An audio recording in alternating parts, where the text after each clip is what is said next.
It's my pleasure to introduce our distinguished speaker this evening, Dean Winslow. Dean is Professor and former Vice Chair of Medicine at Stanford University, with some 80 research papers to his name, in addition to a wealth of clinical experience. He's also a retired United States Air Force colonel who served twice in Afghanistan and 4 times in Iraq as a flight surgeon. In 2017, Dean was nominated to serve as Assistant Secretary of Defense for Health Affairs, but I believe his public opposition to the sale of semi-automatic weapons to civilians is thought to have cost him the position. He is a committed Episcopalian Christian and a committed humanitarian, and as such has received numerous humanitarian awards, and his Eagle Fund provides aid to Middle Eastern and Central American refugees. In 2020, Dean returned to active status in the California State Guard to assist with the state's response to the coronavirus pandemic and to the wildfires in California. A year later, he was given the leadership of the COVID-19 Testing and Diagnostic Working Group at the Center for Disease Control. That's a $46 billion interagency effort to tackle COVID-19 through testing. But he is currently, I'm delighted to say, studying here at Blackfriars and has been a great contributor to the life of Blackfriars Hall and the community here. And he's very kindly agreed to speak this evening on his work with refugees. So Dean, thank you so much for kindly agreeing to speak this evening. The mic is yours, the recording is on, and thank you again. Well, thank you, Father Richard. Really, it's an honor to, asked to be asked, to address, the Las Casas Institute, which of course is doing just such wonderful work, advocating for, the least among us and the most vulnerable people. So it really is an honor. Also, before I get started, just wanted to say also, thank you and Father John for really helping make, for me anyway, Blackfriars just such a welcoming community, both academically as well as socially and spiritually. So, thank you really from the bottom of my heart.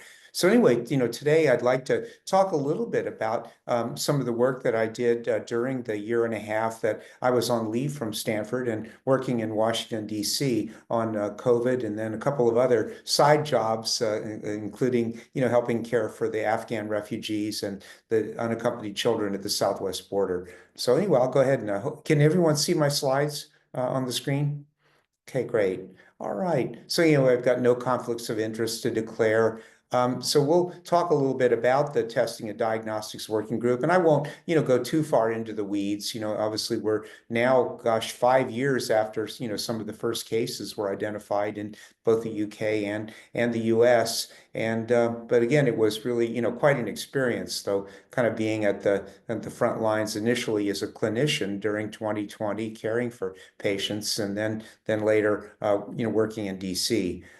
So anyway, this was actually just a subgroup of the folks that I had, working for me. So I had 82 people in the Testing and Diagnostics Working Group, and they came from Department of Defense and U.S. Public Health Service, the Centers for Disease Control and Prevention, and as well as the Food and Drug Administration, and other departments within Health and Human Services, as well as Department of Homeland Security. So we'll kind of go through a little bit of some of the stories. So anyway, this is the building that I worked out of. This is the Humphrey HHS building, right on the mall in Washington, D.C. In fact, it looks out over the U.S. Capitol. So, I joke with people that, when I'd be having a bad day, I was thinking about quitting and going back to Stanford and being a medic again, I would look out, and this was the view that I had literally out my office window. I took this photograph of the U.S. Capitol. So I go, well, hang in there, Dean, you're hopefully making a difference here. So when I arrived actually in Washington, D.C., it was in March of 2021. So just a few weeks, after President Biden, had been inaugurated. And this was the scene on the mall, again, photograph that I took. So each one of those little white flags represents a death of an American from COVID-19. At that point, I think there were about 970,000 already flags out, on the mall with the Washington Monument. Also remember, this was just a few weeks after the January 6th insurrection. And so there were still basically National Guardsmen from all over the United States that were on active duty protecting all of the federal buildings. And kind of interestingly, again, I was actually, as a almost 68-year-old retired officer, now I was back on active duty wearing a combat uniform again, just like the soldiers were who were protecting the buildings. But again, I didn't have a weapon with me this time, and so that was kind of the joke, and the young soldiers would say, "Colonel, where's your weapon?" And I say, "I'm fighting COVID. You guys have to carry the weapons for this war." But anyway, just a little bit, for my British colleagues, on the call that may not be real familiar. So again, these are just some of the National Guard troops that wanted their picture taken with me. I gave them a ride back to their quarters in Bethesda one evening. So the National Guard, interestingly, actually predates the federal military in the United States. And so the first National Guard unit that I was affiliated with from 1980 until 1995 was the Louisiana Guard. And of course, that militia, of course, when during the American Civil War happened, of course, they were part of the Confederate Army. And but again, of course, by the time I was in the unit in 1980. It was a long time, since the American Civil War. I was, again, the picture on the left was my first assignment as a backseater in the F-4 Phantom jet, which was one of the premier fighters of the Vietnam War. The lower picture on the right is one of my good friends who's now retired fighter pilot, still flying for the airlines, named Jim Eggplant Cagle. And no kidding, that is a real piano that's been set on fire at a party that we had a few years ago back in New Orleans. And just so you know, though, that this was apparently a tradition that was started by the Royal Air Force during the First World War. So again, we do borrow shamelessly from our British colleagues. This is my other National Guard unit. This is the Delaware National Guard. And again, the picture on the upper right is the Delaware militia giving the Redcoats hell during the Battle of Long Island during our War for Independence. And then the lower left is flying a combat mission in Afghanistan in 2011. And then again, my last assignment was with the California Guard when I was deployed to Washington, D.C. to help out with the COVID response. So again, this was the Lincoln Memorial, and I think, everybody knows that, Abraham Lincoln was just this amazing president who really preserved our union, and of course, eliminated slavery in the 1860s in America. And so anyway, the testing and diagnostics working group had several basically purposes, but mainly it was to really rapidly roll out diagnostic tests, both molecular tests, which generally have a few hours to a day or two turnaround time, as well as rapid antigen tests, and then point of care testing, which could be done at places like nursing homes and emergency departments and things like that. We also had access, of course, to a lot of data, so we could focus our effort, particularly into the most vulnerable communities. And I'll talk more about that, in this talk. The other big thing that, again, we looked at as a really important goal was to basically support private industry and, in terms of the development of these assays and to spool up production. And so, again, that's something that we were looking at in terms of a model. So, again, even though, I probably won't be around then, but, certainly the way biology works, that this COVID-19 was, I'm sure, not the last pandemic that we're going to see, in the world. So again, we, understanding, supply and demand, managing the U.S. government efforts to expand testing capacity, and then provide, rapid response, to hotspots around the U.S. were a big part of our global effort. Again, we actually, one of my people who was actually a PhD scientist on loan from the NIH was responsible for basically talking to diagnostic manufacturers essentially every day. And then we had an in-person or a Zoom meeting at least every 2 weeks or so, where we could discuss, issues, bottlenecks, and then also give them a heads up about supply chain projections and procurements. I'll talk more about that later. Again, since we were located primarily in Washington, D.C., but again, with modern technology, that our group, though, was focused on engaging other federal agencies all around the U.S., state and county public health laboratories, and again, to target basically free diagnostic testing to areas that needed it the most. And then also, part of the budget that I put in was to basically obtain clinical specimens, so we could learn more, understand more about the virus. And I'd like to focus a little bit, in this part of the talk on some of our operational testing programs, which, again, we had two main ones that my group ran. One was called ICAT, which stood for Increased Community Access to Testing. And these were public-private partnerships, to basically do individual testing as well as testing, within schools and with vulnerable populations. And then the next big program, and I'll talk more about this in just a minute, was my concern, as well as other people actually had the concern as far back as early 21, that, with students and teachers basically not being physically present in school, was basically the decline in academic performance.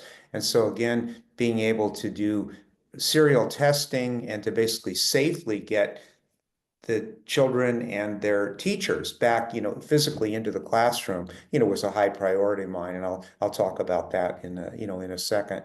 One thing I really loved about this job was just the amazing amount of data that I got literally on my desk, or actually on my computer, every single day, from the Centers for Disease Control. And so basically what I had was a printout of the frequency of COVID infections, or the incidence of COVID infections, the prevalence of COVID infection, and the availability of testing, as well as correlated with what we call social vulnerability index, which includes things like income, education, and access to resources within communities. So again, getting this amazing printout of data every day, broken down by every single county in the United States, was really helpful in terms of where to prioritize our testing. So again, this is just an example of the kind of data that I would literally get several times a week, from the CDC, again, plotting new cases by, testing rate and by social vulnerability index. So very helpful. Again, under ICAT, we had the major part of the budget, and this was about maybe a $12–13 billion investment, was pharmacy partnerships. So again, if you've been to the U.S., three of the largest sort of chains of pharmacies are CVS, Walgreens, and then in the northern Midwest, True North actually has a large pharmacy chain. So we did free in-pharmacy testing of basically anybody that wanted it, that would walk in. And again, we used both a combination of molecular tests, which of course usually had a one-day turnaround time, as well as later rapid point-of-care tests that would be run right in the pharmacy. We also did surge testing in collaboration with state and local governments. So, for example, I remember there was actually a big burst of COVID in Hawaii, centered around Honolulu on Oahu. And so we worked really closely with the Hawaii public health folks to basically roll out both testing and, of course, vaccination, in that community. Similarly, there was a big hotspot in Clark County, which includes Las Vegas, Nevada. So we work real closely with them, as well as other places around the country that were experiencing these pop-ups. We also did some school testing, although we did more of that under Operation ET, which I'll talk about in a minute. We also were occasionally tasked with basically doing pop-up testing at big events. And so, of course, things had been shut down in the U.S. since about March of 2020. So I got a request, I think it was in June of 2021, shortly after I took over leadership of the group, that NASCAR, which is the big motor racing group in the U.S., wanted to basically reopen NASCAR racing, and they asked me if I would be willing to support it with free testing for basically everyone that came in the gate. And then in collaboration with the Georgia Department of Public Health and the Georgia National Guard, which we're going to give basically free COVID vaccines to folks who agreed to do this. So again, a majority of my roughly 40 people from the CDC who were deployed with me up to Washington, D.C. were from the Atlanta area.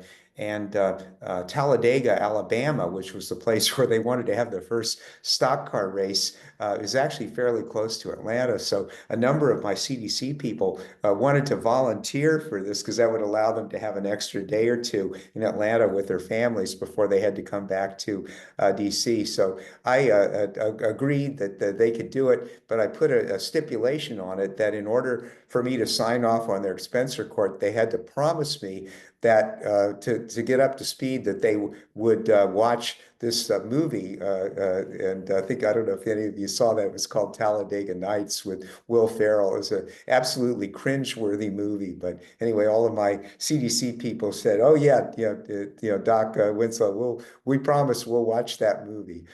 So anyway, ICAT again, we worked real closely, with our testing partners. We work primarily with underserved school districts in more than 20 states to basically try to get children and their teachers safely back into school. And then again, part of the goal was to transition to longer term solutions. So again, these were data that actually I didn't have available to me because they hadn't been generated yet, but came out in early 2022, kind of after my program was winding down.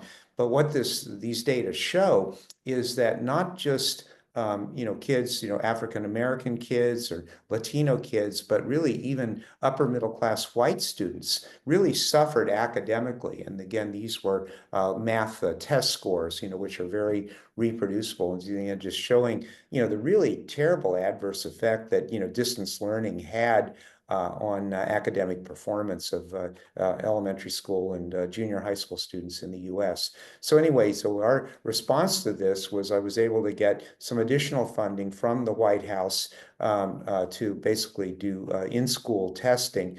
And I shamelessly borrowed this logo from Steven Spielberg, ET. So again, we called our program Operation ET, which stood for Expanded Testing, but we again shamelessly used this logo on all of our slides. So far, I haven't been sued by Spielberg for doing that. So again, with Operation ET, we had actually three major contractors. We divided the country into 4 areas. And again, I think this was a very successful program. And again, high uptake really all over the US. But again, by the summer of 2021, COVID cases in the US were actually at a pretty low level. But, again, I was certainly very worried, though, that, we hadn't seen the last of this virus, which was incredibly adept at mutating rapidly to become more infectious, particularly. Again, I put in actually a budget request, particularly focused on extending our both ICAT as well as Operation ET programs, as well as getting some additional money to fund basically testing for vulnerable populations. So again, I think many of you remember, I think the UK also, suffered from this as well as, nursing homes, retirement homes, even though vaccination rate was fairly high, we still had often, very severe outbreaks of COVID-19, in these nursing homes. So again, getting actually point of care testing actually in the nursing homes was a real high priority of mine. We also, during 2021, started seeing a lot more unaccompanied children, coming across the southwest border. And so I wanted to basically be able to do testing at the Customs and Border Protection sector stations where the children were initially housed after they surrendered coming across the border, to safely put them on either a hot bus if they were infected or a quote cold bus if they tested negative, for often a several-hour bus ride to a HHS emergency intake site. So again, that was one thing I felt strongly about. I also wanted some more additional money for in-school testing, again, as Operation ET was winding down. Then we also, though, had a real need because, in the US, although we don't have, a really robust national health service, we do have a series of safety net clinics called federally qualified health centers that are both in rural as well as urban areas in the US that take care of essentially poor people. And again, people who, could not work remotely, that actually had to go in and work, in menial jobs or in industrial jobs, were often, disproportionately affected. Certainly, going back to 2020, when, again, I was, on the wards every day at Stanford. I think at one time about 80% of our patients who were sick with COVID and had to be hospitalized, were from Latino communities, often again living in multi-generational homes and quite crowded conditions. And then also, we have food banks in the U.S. And so one of my other thoughts was that to basically give free tests out, with basically the groceries that poor people would come in to request. So again, that was real successful. And I also put in some money to basically give back to the National Institute of Health for basically trying to better identify and more rapidly identify viral variants. So one of the things that I was a little bit up against, though, was when I went to the White House, and just backing up a little bit, I actually had a one-on-one meeting with the White House every morning at 8 o'clock, and then often had a second meeting later in the day with people like Tony Fauci from the NIAID and Richard Collins from the NIH, as well as like the head of HHS, and the Department of Homeland Security would often be on these calls, as well as the White House. But again, in late May of 21, when I was putting together this continued testing support budget, cases in the US were at very low levels. However, one of the things that really worried me, again, I was getting, data from all over the world from CDC, was this Delta variant. And again, it had literally just exploded in the Indian subcontinent, and had gone from less than 5% of cases in March of 21 to basically 90% or so of cases by May. And I asked my CDC modelers, is this something we should be concerned about? And they all said, oh yeah, Dean, this is going to really hit us hard.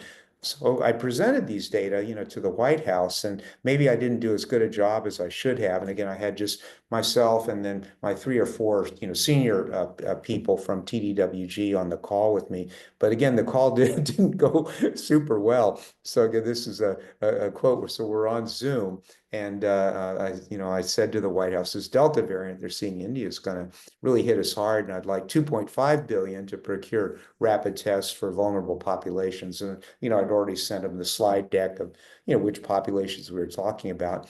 And again, the White House person said to me in a very disparaging voice, that much money has bad optics, bad optics. And that was kind of the first time I'd heard that political term. So anyway, this is kind of shifting gears a little bit. So this was my high school that I went to in Dover, Delaware. Again, a lot of the towns and cities on particularly the East Coast of the U.S. are named after, cities in the UK and Ireland. Anyway, so I'm from Dover, and there was a really kind of that's me playing football, number 37. It's American football, and I always joke that if I hadn't played football, my SAT scores would have been 200 points higher because I wouldn't have gotten hit on the head so many times.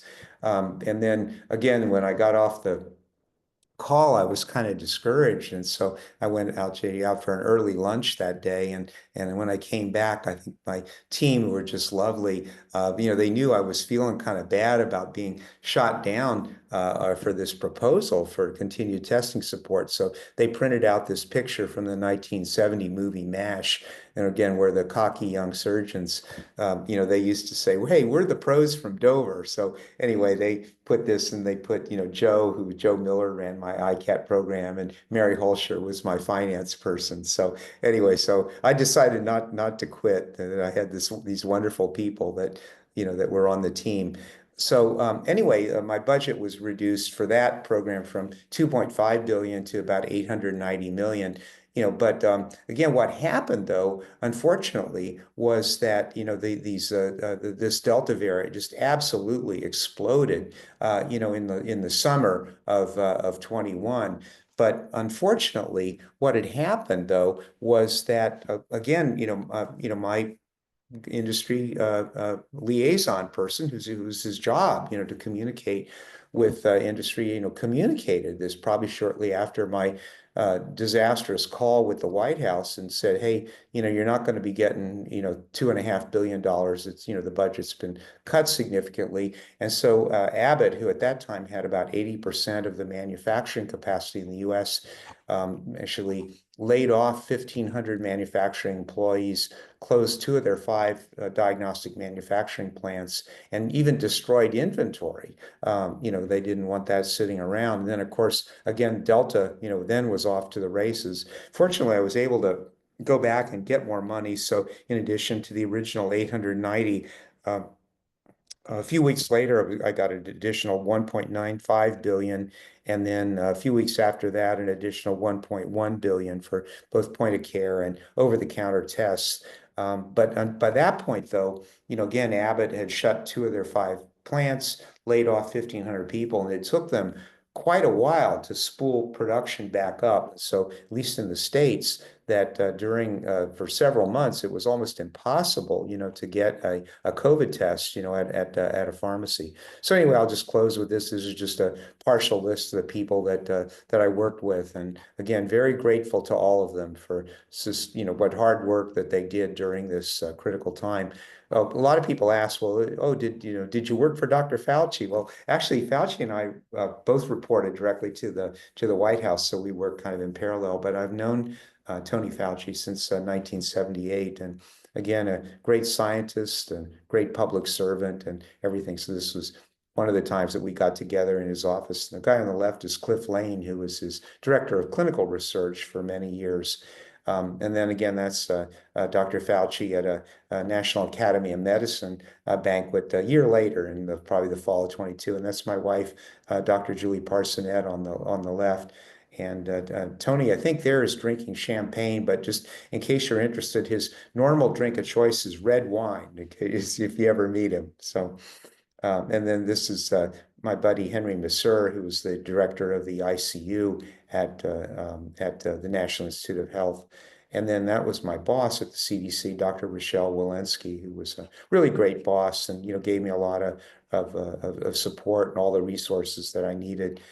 This is Dr. Francis Collins, who was the director of the NIH. And one just kind of funny story I thought I'd share with you is, again, one of these afternoon calls, again, with myself and Fauci and Dr. Collins. And again, I think we had the head of Department of Homeland Security on the call, and as well as FEMA. And I think you remember that at least in the US, I think it was probably the same in the UK, there was a real shortage of all kinds of supply chain things, including microchips. And I remember the head of FEMA, while we're waiting for the White House to join, they were late that day. The head of FEMA said, Dean, I'm sure you know that, this shortage of microchips is not only affecting automobile manufacturing, but also diagnostic manufacturing. And I said, yeah, I've heard that, and I think that makes a lot of sense. And then, it was this long pause, and then I kind of had like the devil over my shoulder, and then I just couldn't resist it. And I said, but gosh darn it, if that Bill Gates would just quit putting a microchip in every dose of mRNA vaccine, we'd have tons of microchips. Anyway, so Francis Collins was on the screen, and And again, he was drinking a cup of coffee. He laughed so hard he spit his coffee all over the computer screen. So it wasn't all, terribly serious during this time.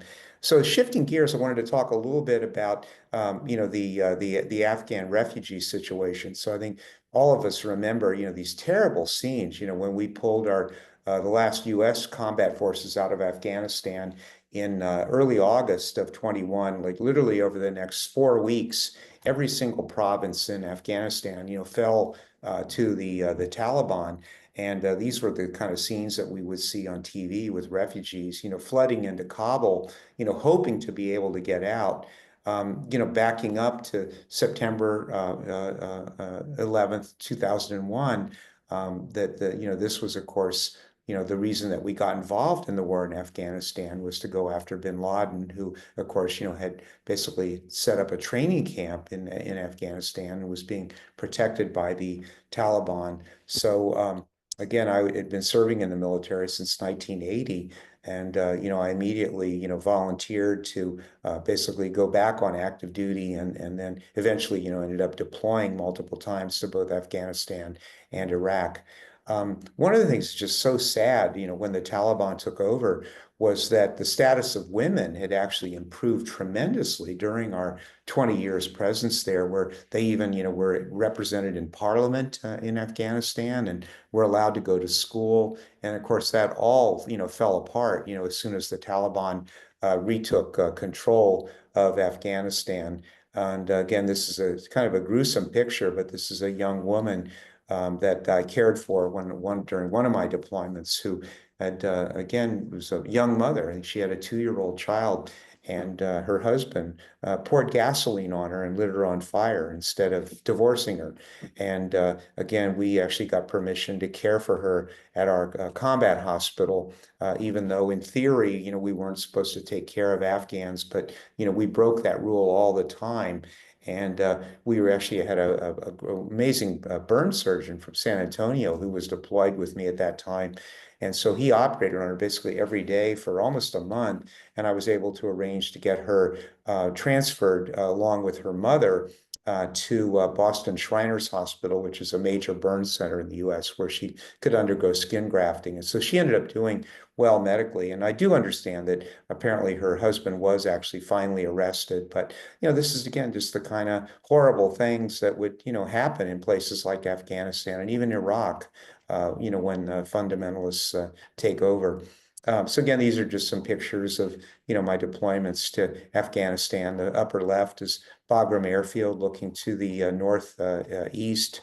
And the upper right was a combat mission. I flew to Forward Operating Base Salerno in southern Afghanistan. Lower left is President Hamid Karzai. And actually during 2004, he'd requested an Air Force flight surgeon to accompany him around as he gave speeches around the country. So I did that for several days supporting him. And again, lower right is another child with severe burns that I was able to get to the burn center in the US as well. So again, when we pulled our forces out of Afghanistan in August of 21, it wasn't just the Afghans that we were abandoning. We were also abandoning our allies, including, as you could see, 1,000 UK military forces were still in there as well. So we sort of abandoned, our allies as well. With our disastrous pullout. Again, this is just a combat mission. Actually, this is Iraq, not Afghanistan. And these are my medics pulling a wounded soldier off of a medevac helicopter and to bring them into the trauma bay. This is, again, the kind of horrible things that you see in war. This is actually 2008 in Iraq. So I think a lot of us veterans, just had a real visceral reaction to how just rapidly things fell apart, when we pulled our forces out of Afghanistan. Again, this assisting in surgery, and as we had only 2 surgeons at my small combat hospital. So again, I would often help out in the field. Obviously, we couldn't save all of the soldiers and Marines that were wounded. And so a lot of my job was going to the morgue every night and unzipping body bags and signing death certificates on brave Americans and other Allied soldiers that, had fallen in, in battle. Anyway, these are the kind of scenes that, almost every day we would have what's called an honor a detail or a patriot detail, where the casket would be slowly loaded on a transport aircraft, and the chaplain, after we slowly saluted, would basically invite us to come into the aircraft, and then he would conduct a short service, including the 23rd Psalm. So, I never cried when, I was, either obviously in the emergency room taking care of people, or even when I would go to the morgue to pronounce somebody, but I always cried. I couldn't stop myself from crying, when with these patriot details that we would have. So I was actually my C-130 crew and we were on alert the night of May 2nd, 2011. And that was when the SEAL team actually left Afghanistan, flew to Abbottabad, Pakistan, to kill bin Laden. And of course, it was so secret, we didn't even really know why we were on alert until the next morning, when the news was released. But anyway, I went out to fly a mission that afternoon of May 3rd, and I saw this rainbow looking to the east. And I honestly thought it was a sign from God that, hey, we'd won the war. And so I think all of us, the rest of the deployment, we were there for another about 6 weeks or so before our rotation was over, but thought we had won. And again, this is again kind of a funny story, but when we finally left with our 4 C-130s to fly back to Delaware from Afghanistan, our first stop for fuel was in Tbilisi, Georgia, and the young aircraft commander, Major Chris Strickland, got over the PA and he said, "Okay, crew, time to get out of your flight suits and change into your blue jeans." So we all did. And I remember a young enlisted airman asked me, quietly, when we were getting our gas in Tbilisi, said, "Colonel, if the Air Force finds out that we were flying U.S. Air Force C-130s wearing blue jeans, don't you think we could get in trouble?" And I said, "Well, what are they going to do, Sergeant? Make us get short haircuts and send us to Afghanistan?" So anyway, that's kind of a wisecrack answer I give people these days when I do something non-standard. But again, these were the scenes back in August of 21, as terrified people were even like trying to hold on to the landing gear as these aircraft were taking off from Kabul International Airport. They actually set a world record. I think they put 937 refugees in one C-17 leaving Afghanistan in 2011.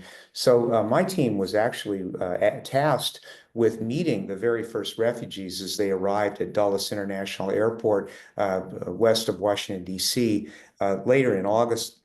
And again, it was, to me, kind of an honor. And I think everybody on my ICAT team felt the same way. So again, we did testing basically on all these folks as they got off the airplane before, again, they were bused to one of 8 different U.S. military bases where they were temporarily housed until they could be resettled. So these were the 8 bases that were what we called safe haven bases for these 124,000 Afghan refugees.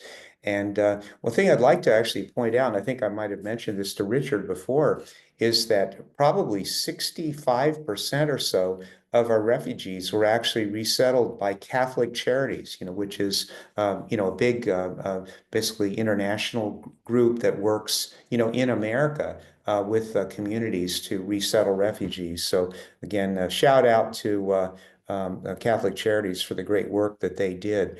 Again, we did see a few infectious diseases, but not as much in the U.S. So this was measles. Again, the vaccination rates had fallen to very low levels in Afghanistan. So we saw some outbreaks of measles in kids at these lily pads, both at Al Udeid Air Base in Qatar and Ramstein Air Base in Germany, which were where people would be held for like a week or so until then we could get them to Washington, D.C., to the U.S.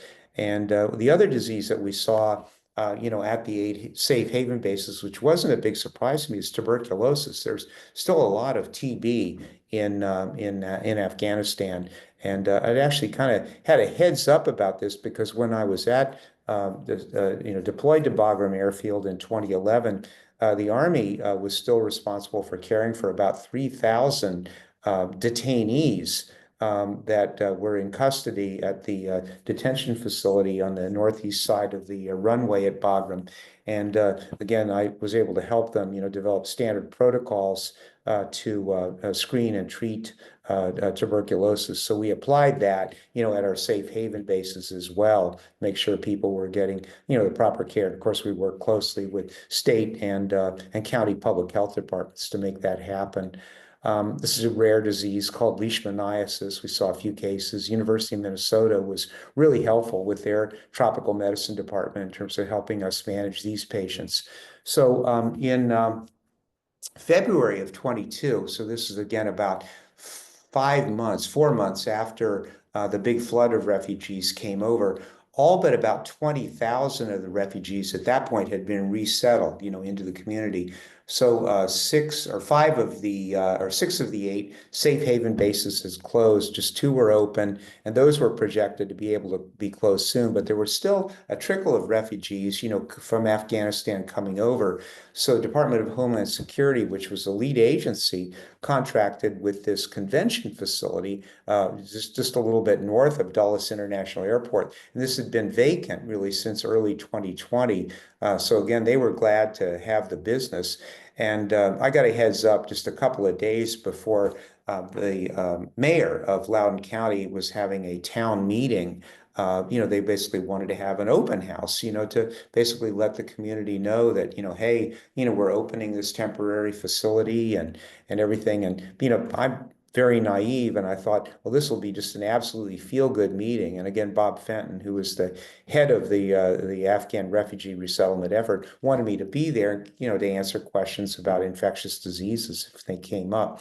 So again, I got there about a half hour ahead of time and thought this was going to be this totally feel-good sort of a meeting. But person after person got up to the microphone with these dark conspiracy theories about these are Muslim terrorists that you're letting into our country, and these are terrible people, and they're going to assault our children and make our community unsafe. Although, by the way, the facility was secure and there would be, 24-hour-a-day security. But I just was floored. I couldn't believe that, because again, my perspective as a military veteran was that, these are wonderful people, and what an opportunity for us as Americans to welcome them, to our land. But so finally, I was so upset. I raised my hand and I asked the mayor, who was this lovely African American woman, if I could speak, and she said, sure. Hey everybody, this is Colonel Dr. Dean Winslow, and he's the senior CDC person assigned to this effort, and anyway, and he would like to say a few words. So I was so angry. I literally took my HHS ID badge off, lanyard around my neck, and slammed it on the podium. And I basically said, these are good people. These are people who put their lives and the lives of their families at risk, to work with our coalition forces. And we need to do the right thing as Americans, to welcome them. And, I was gratified that at that point, then a whole bunch of people who hadn't said anything, they all stood up and clapped for me. But then more people got up to the microphone after I sat down, again, with more of these dark conspiracy theories. And again, I didn't know it at the time, but it was a Washington Post reporter who caught all this. So again, this is what we're dealing with again now. This was back in 2016, before President Trump's first term, when he basically, advocated for a Muslim ban. So just so you know, sadly, the Muslim ban is back in effect. In fact, even people who have gotten special immigrant visas but are still waiting in Afghanistan are banned from coming into the U.S. And again, I think a lot of us, not just military veterans, but Christians, who want to do the right thing, are pretty upset about this. But this is again what we're dealing with right now. This is actually a real sad case. A little 6-year-old Palestinian boy who about a year ago was stabbed to death by his landlord in Chicago. Who basically, this landlord thought this Palestinian boy was a terrorist. And anyways, heartbreaking. This is a movie that came out last year, which I saw. It was hard to watch, but I think it was really reflected the experience of just about all of us, probably not just American, but UK forces as well who served in Afghanistan. Again, we couldn't have done our job, without translators and liaisons, who worked with us and, again, got blown up by IEDs and shot at by small arms fire, just like we did. And again, this movie was called Guy Ritchie's The Covenant. It starred Jake Gyllenhaal, and he was in the story, a special operations senior NCO, and basically he goes back to Afghanistan after he's retired from the military to try to get his translator to safety and back in the U.S. So kind of a good movie. So going back to 2011, when I was deployed to Bagram the last time, I was actually over in the hospital seeing a little Afghan girl who had a severe infection from a multi-drug resistant bacterium. And I remember the Army intensive care unit doctor said, pointed to this patient who was over at the next bed from this little girl. And he said, oh, you might be interested in this. His name is Qays, Qais, kind of a common Afghan name. And, he was a translator and liaison working with the Army. He got blown up yesterday. And anyway, he was still on a ventilator and, wasn't able to communicate or anything. But anyway, so I, kind of just said a silent prayer, for his recovery. And anyway, so lo and behold, 10 years later, my wife and I are in Washington, D.C., staying at Stanford has a small campus in Washington, D.C. On Connecticut Avenue. And this, young man, as I'm, going to work, he stops me. He's one of the security guards. And he said, hello, I understand you're Colonel Winslow. I'm Qays. Anyway, so this was the same man that I saw on a ventilator 10 years before. And actually, he had been able to get a special immigrant visa and was able to get out with his wife and young child at that time to the US. And so he worked as a security guard for Stanford. And then on the weekends, drove an Uber car. So, and again, this is, familiar to all the priests on here, but again, I'm not a theologian, although I'm studying the theology while I'm here at Blackfriars. But this was one verse that I do remember about, from Matthew 25, come, you who are blessed by my Father, take your inheritance, the kingdom prepared for you since the creation of the world. For I was hungry, you gave me something to eat. I was thirsty, you gave me something to drink. I was a stranger and you invited me in. I needed clothes and you clothed me. And anyway, I was in prison and you came to visit me. So, again, that really always meant a lot to me and about, why we should welcome refugees and immigrants. And it really bothered me that, again, so many people in the US who call themselves Christians, for some reason, just kind of ignore this verse. So the last thing I wanted to talk about, and then be happy to take questions, was the unaccompanied children at the southwest border. Again, this is a huge issue, although it's actually the number of people coming across the border has dramatically decreased, over the last really year, even before Trump took over. But most of these kids are from Central America. And again, they're fleeing, terrible, not just poverty, but violence, and also the effect of climate change has, dramatically affected agricultural production. So again, these children are often like entrusted to coyotes, these basically contract people, who bring them, across the border. And so again, as a parent and grandparent, I can just understand, how desperate that, a parent would be to entrust their child, to this very dangerous journey for a chance of getting to America and then being resettled with relatives who are already in the United States. So again, just statistically, about 50% or most of the kids were from Guatemala. Next most large number was from Honduras, then El Salvador. So this is surprising to many Americans, but actually very few are from Mexico and other countries. So again, this is also, again, some of what, we're dealing with right now politically, is this basically blaming immigrants for, whatever problems, we're having in the US. And this was President Trump's wife, Melania Trump, during the first administration, where she went to visit a CBP sector station with unaccompanied children. I don't know if you can read her raincoat, but it says, "I really don't care, do you?" Which I thought was kind of kind of cruel even back then. And again, this is Pat Roberts, who was a evangelical preacher who also was very much on the Trump bandwagon and anti-immigrant.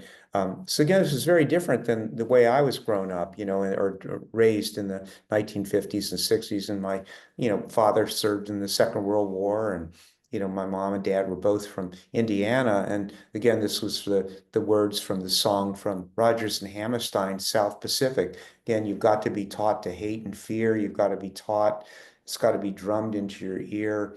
You've got to be taught to be afraid of people whose eyes are oddly made and people whose skin is a different shade. And you've got to be taught before it's too late, and to hate people that your relatives hate. So again, I was raised basically that, even though my mom and dad were Republicans up until probably 30 years ago, that, you accepted people and you loved people, because that was really what America meant, and it was what Christianity was all about. So this was really discouraging. This was, again, President Trump, right during right after during the George Floyd protests, and basically that he used federal law enforcement to spray tear gas on peaceful protesters. And then he had this photo op in front of this Episcopal church right outside the White House. So anyway, just a little bit, Father Richard mentioned that I am an Episcopalian. So this was the little parish church that I went to in Dover. It was built just before the American Revolution. And again, so this will be my final resting place. I do have a plot reserved there, but again, at least in the U.S., that the Episcopal Church, and as well as the Methodists and the Presbyterians, believe in kindness. And this was a sign outside the little parish church that I went to in Washington, D.C., that all people are welcome, Black Lives Matter, women's rights are human rights, love is love, science is real, no human is illegal, and God's grace is everything. And so that's, again, part of this book that I'm writing right now with the help of Dr. Power at Blackfriars, about trying to persuade white evangelical Christians in the U.S. to basically welcome immigrants and refugees, to try to change their minds by changing their hearts. So anyway, just a little bit kind of historical stuff that you guys might be interested in, was just the fact that the Republicans in the old days, when I was growing up, they were the big party of civil rights and social justice and women's rights and the environment. And that, of course, all changed later. And I, again, just close with this, that one of my heroes has always been Forrest Gump, and because I really relate to him. And I'm not a smart man, but I know what love is. And again, this is the short version of Matthew 25. I was a refugee and you welcomed me.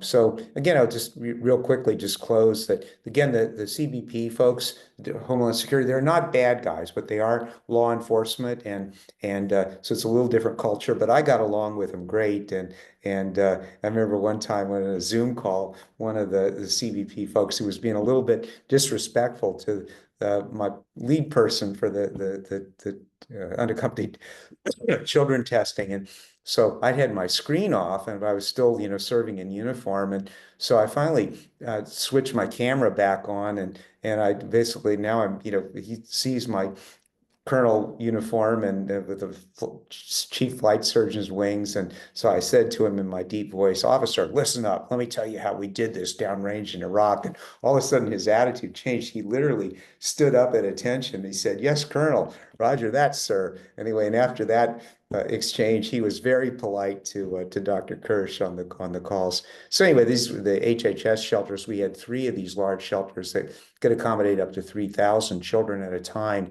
And again, these were very well run. Kids were issued brand new clothes as soon as they got there.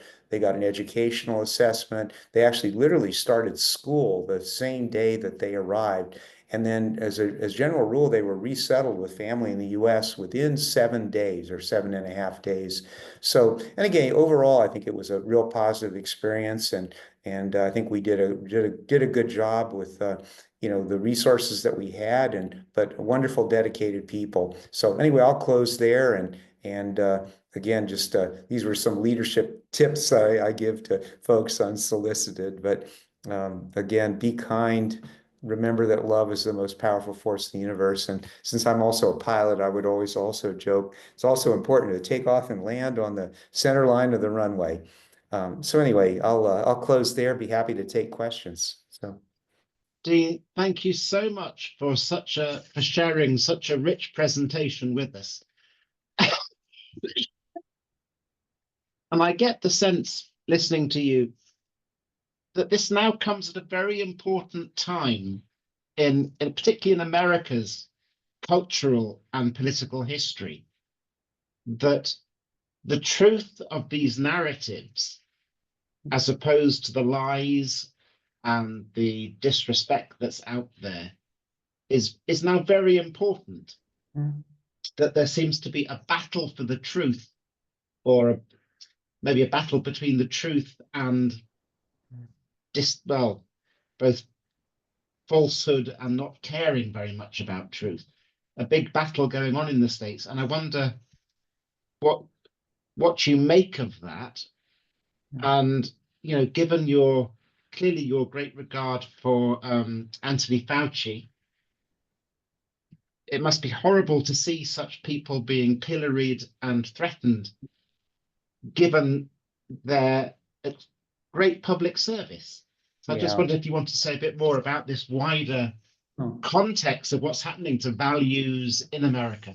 Yeah, it's really unprecedented, I think in my lifetime. And again, it's incredibly sad to see this, and the fact that President Trump and some of these very, just frankly, cruel policies just have so much support. Mainly, like I say, a big part of his base now are white evangelical Christians. And so, again, I'm just one person, but what I'm hoping to do, by this book, which I actually have a kind of a quote Christian publishing company that's interested in it, is to try to change people's minds by changing their hearts. And but again, I think all of us are just, I hope my colleagues continue to pray for us even after I go back to the States after Trinity term. But it's really discouraging. And, we kind of joke, people that are like myself who are, 70s and remember like Richard Nixon, who was absolutely hated by the left in the United States when he was president from 1969 to, I think, 1974. It was like we all joke that, that, oh gosh, we would take Richard Nixon back in a minute, compared, at least there wasn't this level of cruelty that, we're seeing with the current administration. And do you feel it's by telling the stories of individuals that you're able, in some great part, to, as it were, to recover the narrative, to recover the humanity? Yeah, Father Richard, I agree. And that's, again, kind of what my book is going to be about, is to, tell the stories of some of these families. And of course, the old saying, a picture tells 1,000 words, is, just showing, photographs, that many of which I took myself, of these beautiful children in Iraq and Afghanistan and at the Southwest border. And then also, tell the stories like of K's, the Q as he goes by, and how, that, he's,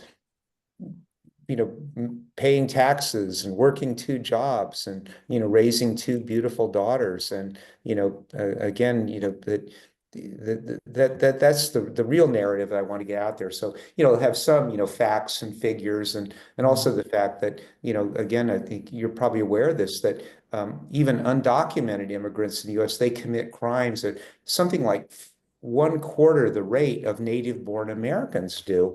And So I think, getting some of that out there as well, but not to kind of force it down people's throats, but really try to appeal with sort of these heartwarming stories of wonderful immigrants. So that's kind of my goal with the book.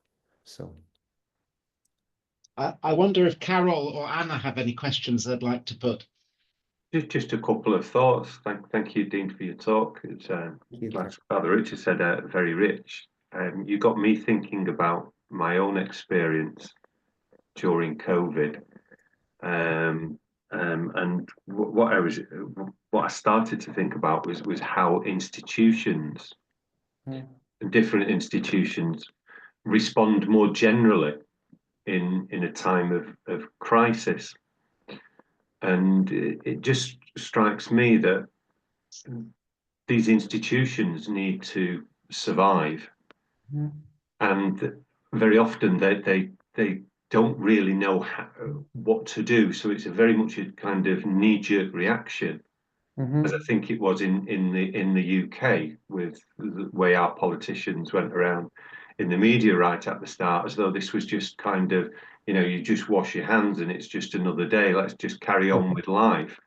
Yeah. Until it started to, the mistakes started to creep in. Oh. And obviously, as that happens, as they kind of try to do their best in the situation, there's a bias in there about who gets left out. And it's how you kind of, I think, work against that bias. Particularly with an indigenous population, where where I'm living now up in Yorkshire, in Scarborough, it's a very kind of white population. There's recently been, I think last summer, there were all riots and stuff going on in our area, where kind of stereotypes were used to kind of fuel public anger. And you're talking about young people, and these are the kind of stereotypes that young people are using as scaffolding almost, to construct how they feel about things. And I think this was more so kind of in COVID, these kind of like you were talking about, the absence of education. But I remember one picture, it was, and it's back in the time when you were talking about, I think it was 2001, so it would have been, or 2002, it would have been just after the 9/11, and the war against the Bin Laden had come to the streets of Manchester, where I was living at the time. And there was an arrest that took place. I was just walking to university, and there was something like 20 Mariahs who just suddenly congregated on this one single car. And the person was, I think he was traveling, this gentleman who they arrested. But in the back of the car was this young girl. She was about 3 years old, and she was frightened to death. Absolutely, because she didn't know what had gone. Her father had just been taken away, and she's just left in the car. And I don't know what happened to her. By the time 2015 was going on, she'd have been about 18 or 19 or something like that. But you can see how this kind of trauma could kind of perpetuate itself into something else. So I mean, how can we prevent the trauma from taking place in the first place? How can we get the institutions, like you were struggling to get your 2.5 billion and you only got 900,000.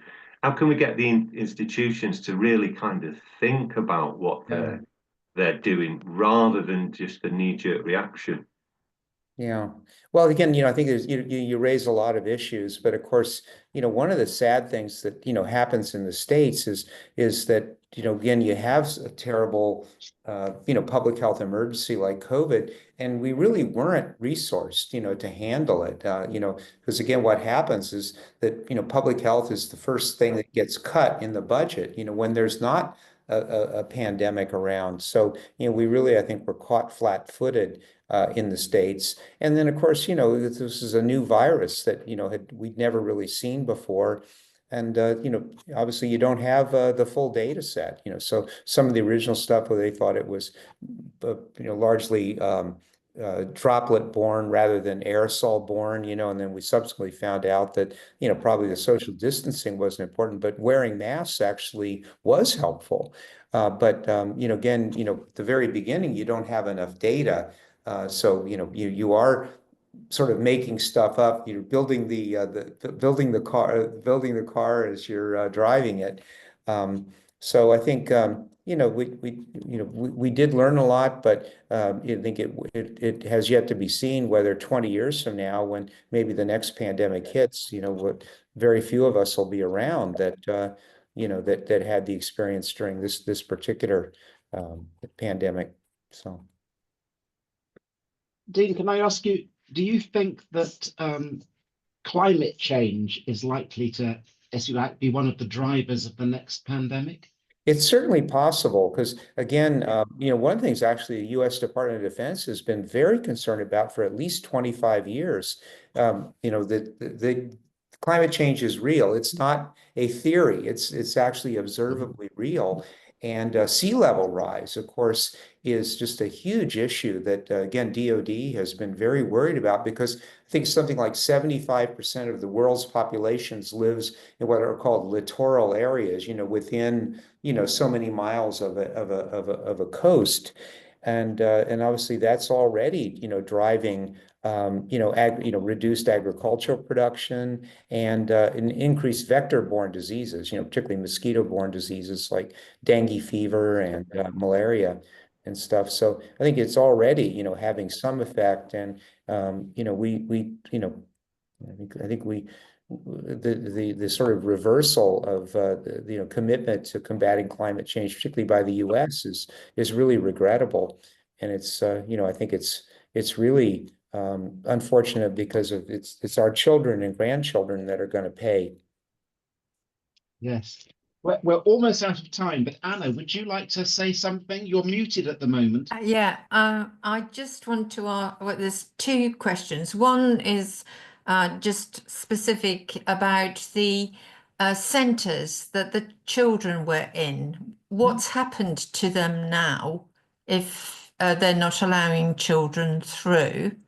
Have they been dismantled or? I honestly, I wish I knew better. My sense is, again, since we had these three very large shelters that we call them EIS, or emergency intake shelters, but I'm sure obviously they don't need them anymore. In terms of that, the 3 times anywhere between 1,000 and 3,000 beds. Was I think now that there's probably only maybe 500 or so of these unaccompanied children that are in custody, waiting to be resettled.